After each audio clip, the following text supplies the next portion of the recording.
ஒன்று பேதுரு 1 அதிகாரம் 8 வசனம். அவரை நீங்கள் காணாமல் இருந்தும் அவரிடத்தில் அன்பு கூறுகிறீர்கள். இப்பொழுது அவரை தரிசியாமல் இருந்தும் அவரிடத்தில் விசுவாசம் வைத்து சொல்லி முடியாததும் மகிமையால் நிறைந்ததுமாயிருக்கிற சந்தோஷமுள்ளவர்களாய் களி கூர்ந்து. 1 பேதுரு 1 அதிகாரம் 8 வசனம். 1 பேதுரு 1 அதிகாரம் 8 வசனம். அவரை நீங்கள் காணாமல் இருந்தும் அவரிடத்தில் அன்பு கூறுகிறீர்கள். இப்பொழுது அவரை தரிசியாமல் இருந்தும் அவரிடத்தில் விசுவாசம் வைத்து சொல்லி முடியாததும் மகிமையால் நிறைந்ததுமாயிருக்கிற சந்தோஷம் உள்ளவர்களாய் களி கூர்ந்து உங்கள் விசுவாசத்தின் பலனாகிய ஆத்தும ரட்சிப்பை அடைகிறீர்கள். இன்னைக்கு இந்த அதிகாலை வேளையிலே நாம் ஆண்டவருடைய பாதத்திலே வந்து அமர்ந்திருக்கும் பொழுது பேதுரு இந்த வார்த்தைகளை சொல்லுகிறார். பேதுரு இயேசு கிறிஸ்துவை கண்டிருக்கிறார். சிலுவையில் அறையும் முன்னையும் பார்த்துக்கிறாரு. சிலுவையில் அறையப்பட்டு உயிர்த்தெழுந்த இயேசு கிறிஸ்துவையும் பேதுரு பார்த்திருக்கிறான். சோ பேதுரு அன்பு கூறுகிறது, பேதுரு விசுவாசம் வைக்கிறது ஒரு பெரிய விஷயம் கிடையாது. ஏன்னா பேதுரு அவரை கண்ணால கண்டு அவரை பார்த்து அவர் மேல் அன்பு கூர்ந்து அவரிடத்துல விசுவாசம் வைக்கிறான்னு சொல்லி நம்ம பாக்குறோம். ஆனா பேதுரு அந்த காலத்துல மத்த ஜனங்களை பார்த்து சொல்றான், கூடியிருக்கிற மத்த திருச்சபை மக்கள் அவங்கெல்லாம் ஏசாமிய பார்த்ததே கிடையாது பேதுரு பார்த்த மாதிரி. அதே மாதிரி ஏசாமி மரித்து உயிர்த்தெழுந்து 40 நாட்கள் இந்த பூமியில அநேகருக்கு தம்மை வெளிப்படுத்தினார். சோ அந்த ஜனங்கள் எல்லாம் இயேசு கிறிஸ்துவை பார்த்ததில்ல. சோ நம்மள மாதிரி ஜனங்கன்னு வச்சுக்குவோமே. நம்ம ஏசாமிய நேருக்கு நேர் பார்த்தது கிடையாது. உயிர்த்தெழுந்த ரட்சகர் நேருக்கு நேர் நம்மளுக்கு தரிசனமா எதையும் காட்டுனதும் கிடையாது. ஆனால் அதே போலதான் ஆதி திருச்சபையில உள்ள கிறிஸ்தவர்களும் நிறைய பேரு அதுக்குள்ள ஏசாமி மரித்து உயிர்த்தெழுந்து பரமேறி பரலோகத்துக்கும் போயிட்டாரு. சோ இவங்களுடைய சுவிசேஷத்து நிமித்தம் தான் அவர்கள் இயேசு கிறிஸ்துவை ஏற்றுக்கொண்டு அவரிடத்துல அன்பு கூறுகிறார்கள். தேவனாகிய கர்த்தரிடத்தில் முழு இருதயத்தோடும் முழு ஆத்துமாவோடும் முழு பலத்தோடும் அன்பு கூற வேண்டும்னு இயேசு கிறிஸ்துவின் இடத்துல அன்பு கூறுகிறார்கள். எப்படி அன்பு கூறுகிறார்கள் அப்படின்னு சொல்லி பார்த்தோம்னா, ஆதி கிறிஸ்தவ திருச்சபை மக்கள் தங்களுடைய சொத்து உடன் உடைமைகளை எல்லாம் அவங்க பொது சொத்தாக வச்சு அதுல இருந்து அவங்க எடுக்கிறாங்களாம். சோ அந்த திருச்சபைக்கு அவ்வளவு முக்கியத்துவம் கொடுக்கறாங்க. நாடோறும் அவர்கள் சபையிலே தேவாலயத்திலே அவரை துதித்தார்கள்னு பாக்குறோம். ஒவ்வொரு நாளும் இன்னைக்கு நம்ம பண்ற மாதிரி. இன்னைக்கு அநேகர் வாரத்துல ஒரு நாள் ஓய்வு நாள் மாத்திரம் தான் ஜெப நாளா இருக்கலாம். நடுவுல ஒரு மிட் வீக் பைபிள் ஸ்டடின்னு இருக்கலாம். ஆனா பாருங்க, ஒவ்வொரு நாளும் நாடோறும் தேவாலயத்திலே அவரை புகழ்ந்து துதித்தார்கள்ன்ற மாதிரி நாடோறும் நம்ம ஆண்டவருடைய பாதத்துல அதிகாலையில ஒரு சில மக்கள் நமக்கு தான் இந்த பாக்கியம் ஸ்லாக்கியம் நமக்கு கிடைச்சிருக்கிறது. சோ அது ஆண்டவர் மேல இருக்கிற அந்த அன்பு இல்லைன்னா நம்ம இந்த மாதிரி வர முடியாது. ஒவ்வொரு நாளும் நாடோறும்னா எவ்ரிடே டெய்லி ஒரு நாள் விடாம டெய்லி ஆண்டவரை தேடிக்கிட்டே வரோம்னா அந்த அன்பு இருக்கிறதுனாலதான். சோ பேதுரு அந்த காலத்துல அந்த திருச்சபை மக்களை பாக்குறான். ஆண்டவர் மீது எவ்வளவு ஒரு அன்புள்ளவர்களாக இருக்கிறாங்க. நம்மளாவது ஏசாமிய கண்ணால பார்த்தோம், அவர் செய்த அதிசயங்கள் அற்புதங்களை எல்லாம் பார்த்தோம், அவர் உயிர்த்தெழுதுகிறதையும் பார்த்தோம். அதனால அதுக்கு நம்ம அவரிடத்துல அன்பு கூறுகிறோம், அவர் மேல விசுவாசம் வைக்கிறோம். எல்லாத்த விட அந்த விசுவாசம் இருக்கிறது. இப்போ இவங்க எதையுமே பார்க்காம எப்படி ஒரு விசுவாசம் வைக்கிறார்கள்? கண்ணால இவங்க பார்க்கவே இல்லை. ஆனா இதுல இருந்து என்ன தெரியுதுன்னா, ஏசாமிய கண்ணால பார்த்தவங்க, அவர் செய்த அதிசயங்கள் அற்புதங்களை பார்த்தவங்க கூட இயேசு கிறிஸ்து மீது விசுவாசம் வைக்கவில்லையாம். அநேகர் வேதபாரகர் பரிசேயர்லாம் லாசருவை உயிரோட எழுப்புனதை அவங்க பார்த்திருக்கிறாங்க. பார்த்துமே அவர் மேல விசுவாசம் வைக்கவில்லை.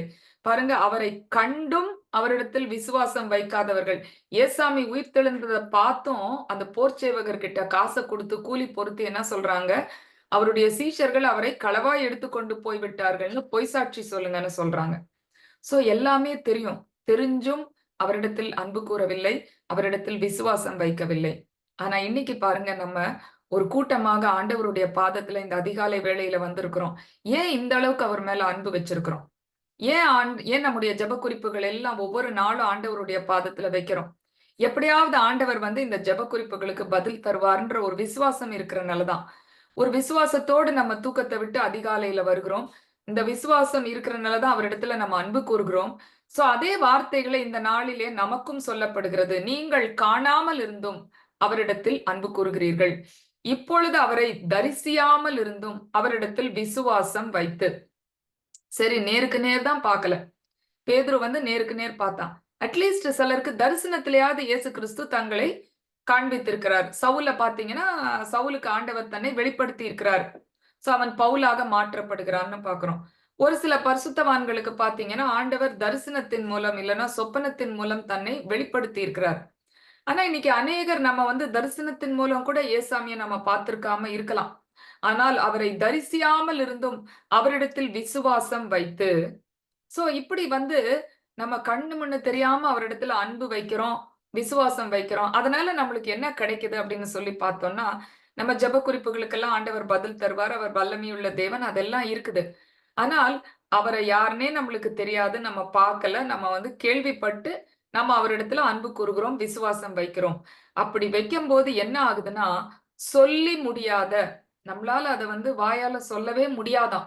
சொல்லி முடியாத மகிமையால் நிறைந்ததுமா இருக்கிற சந்தோஷம் உள்ளவர்களாய், சொல்லி முடியாத சந்தோஷம், இன்எக்ஸ்பிரசிபிள் ஜாய்.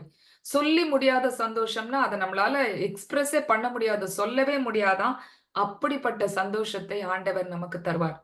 பாருங்க, அவரிடத்துல நம்ம அன்பு கூறும் பொழுது, அவர் எல்லாவற்றையும் பார்த்துக் கொள்வார் அப்படின்ற ஒரு விசுவாசத்துல இருக்கும் பொழுது, அந்த சொல்லி முடியாத சந்தோஷத்தோட இருந்து உங்கள் விசுவாசத்தின் பலனாகிய ஆத்தும ரட்சிப்பை நீங்கள் அடைகிறீர்கள்.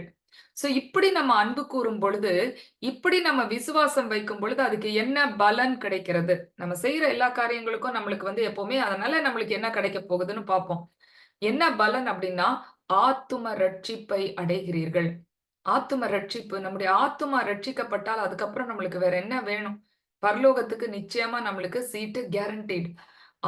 அத சொல்லி முடியாத சந்தோஷம். அப்படிப்பட்ட சந்தோஷம். ஒரு பெரிய ப்ராப்பர்ட்டி நம்மளுக்கு கிடைக்குது. இல்லன்னா ஒரு அருமையான ஒரு வாகனம் நம்மளுக்கு கிடைக்குது.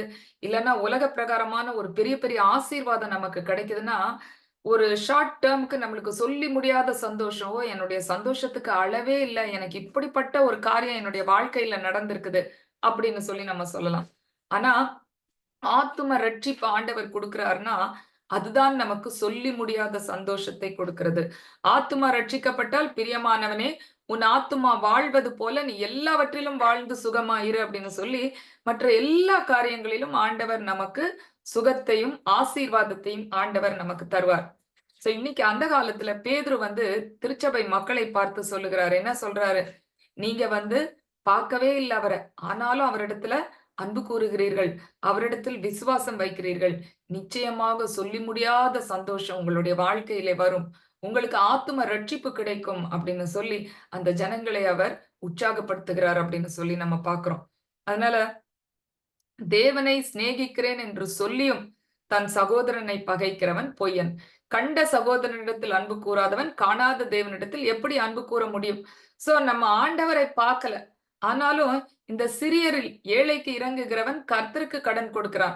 சோ இந்த சிறியருக்கு நம்ம அன்பு கூறும் பொழுது, அவர்களிடத்தில் நம்ம அன்பு கூறும் பொழுது, அது ஆண்டவரிடத்திலேயே அன்பு கூறுகிறது போல அப்படின்னு சொல்லி பார்க்கிறோம். சோ காணப்படுகிறவைகள் பவுல் அப்போஸ்தலர் தான் சொல்றார் கொரிந்தியர் திருச்சபை மக்களுக்கு. 2 கொரிந்தியர் 4ஆம் அதிகாரம் 18ஆம் வசனத்துல, ஏனெனில் காணப்படுகிறவைகள் அநித்தியமானவைகள், காணப்படாதவைகளே நித்தியமானவைகள். கண்ணால பார்க்கிறது எல்லாமே ஒரு நாள் அழிந்து போய்விடும். நம்ம கண்ணால பார்க்காதது, பரலோக ராஜ்யம், ஆண்டவர், இதெல்லாம் நித்தியமானவைகள். பார்க்கலனாலும் நம்ம என்ன பண்றோம்? அவரிடத்தில் அன்பு கூறுகிறோம். தோமா அவரை நான் தொட்டு பார்த்தால் தான் நான் விசுவாசிப்பேன்னு சொல்றான். அப்பதான் ஏசாமி தோமா கிட்ட, இதோ உன் கைகளை என் விலாவிலே போடு, என் கைகளிலே போடு அப்படின்னு சொல்லிட்டு சொல்றாரு. தோமாவே, நீ என்னை கண்டதினாலேயே விசுவாசிக்கிறாய். அதனால ஒண்ணும் பெரிய விஷயம் கிடையாது. காணாமல் விசுவாசிக்கிறவர்கள் பாக்கியவான்கள். இன்னைக்கு நம்ம அவரை பார்க்கல, அவர் விலா எலும்புல கைய போடல, எதுவுமே பண்ணாமையே அவர் உயிர்த்தெழுந்தார்னு நம்ம விசுவாசிக்கிறோம். இன்றைக்கு நாம் தான் பாக்கியவான்கள்.